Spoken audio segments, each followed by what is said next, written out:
everyone, welcome back to my channel. If you are new here, my name is Carla, and in today's video we are going to delve into a crucial topic that often confuses many people, and it's the difference between credit score and credit profile. Understanding these concepts can significantly impact how you manage your finance and also how lender view your credit worthiness.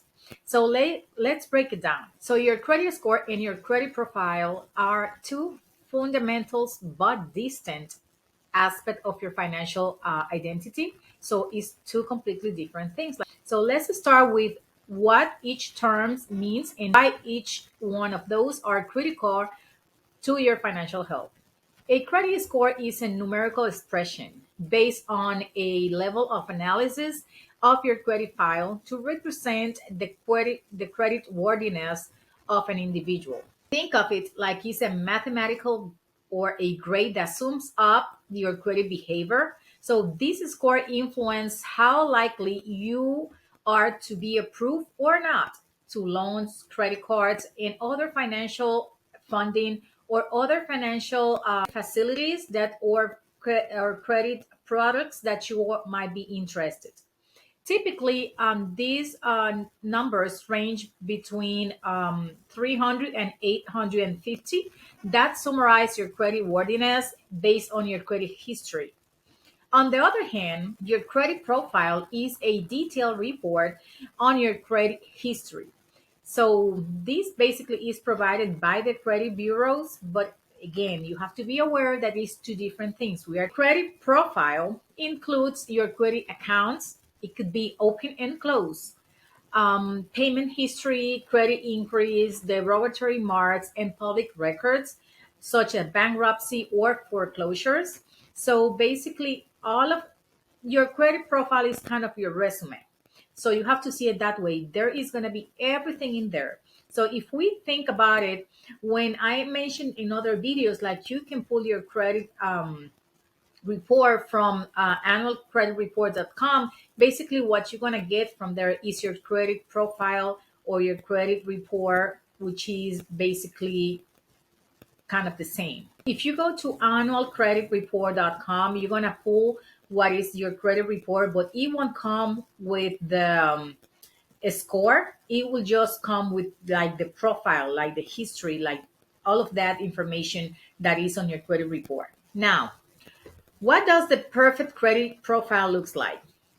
Ideally, it includes a mix of credit types such as credit card, auto loan, and mortgages. So that's the best thing that you can have, because if you just have like one credit card, I mean, your credit profile is not too trusty.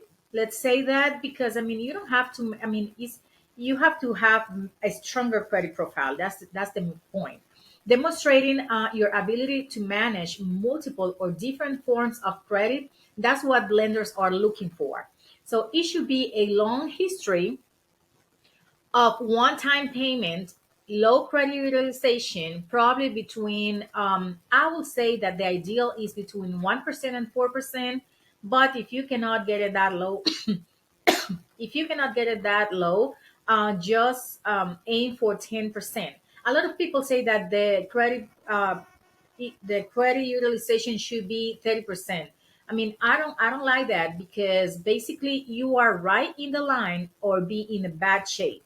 So you have to aim, and you have to prepare your mind that your credit utilization has to be 10% or below, that to be in the on the safe side. And also a few hard inquiries, not too many, because if you have too many in a certain period of time, that also is bad in your credit. Achieving the perfect credit profile doesn't happen overnight. It requires consistency, financial behavior, paying bills on time, using your credit card responsibly, maintaining all their credit accounts open to demonstrate history. That's why you hear a lot of people that don't close credit cards, but it's because you sometimes the first credit card that we get years ago, we don't use it at the time, because usually it's a small limit amount of credit card. Maybe you don't like it, but it was the first one. But that's why you have to choose wisely which credit card you're gonna get, because that way you don't have to deal with, okay, I don't want it anymore. Because if that's the oldest one, it's gonna take down some history from your credit, and we don't want that.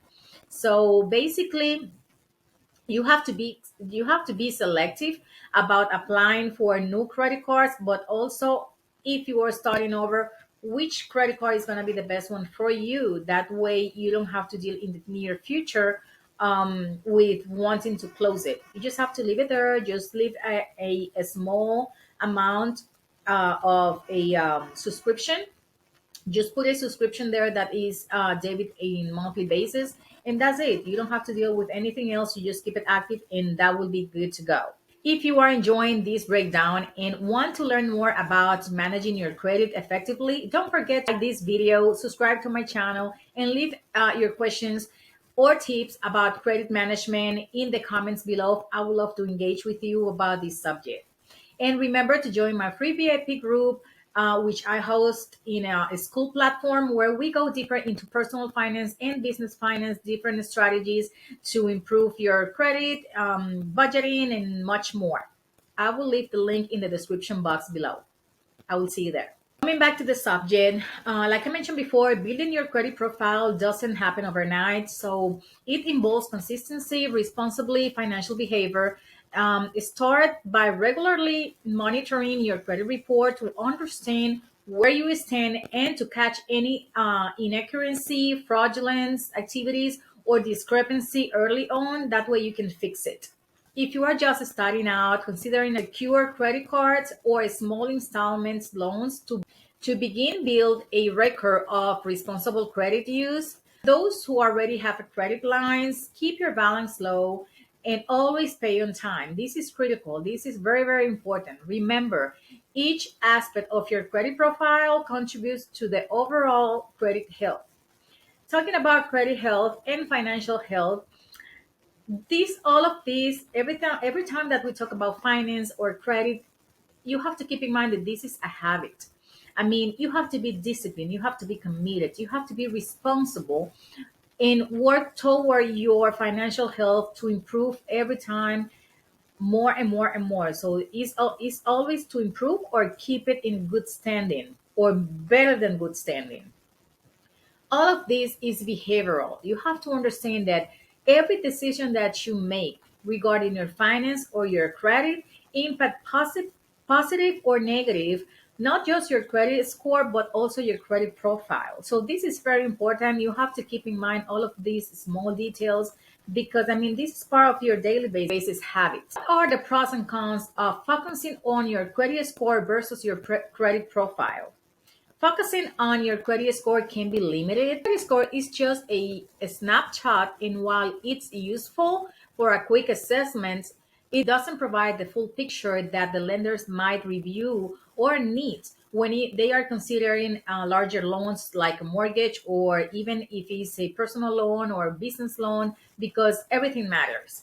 So the disadvantage of not understanding the broader credit profile is that you might miss factors that could impact your financial opportunities. For example, you can have a decent credit score, but an extensive history of poor inquiries might make a lender hesitant of give you an opportunity or approve you for any funding. So the advantage of maintaining a robust credit profile is that gives you room to negotiate better terms on loans, potentially saving you thousand of dollars in interest.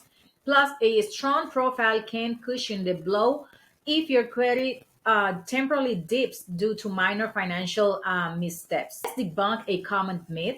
Checking your own credit does not hurt your credit score at all.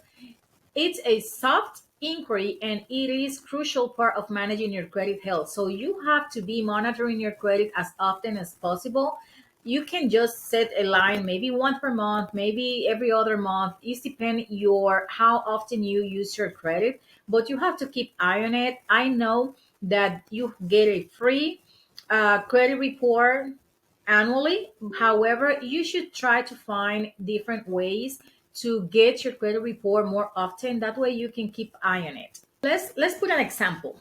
Imagine two individuals. Let's say Alex and Jordan. Alex has a credit score of 780, but a thin credit profile with only just one credit card. This is similar example that I started before.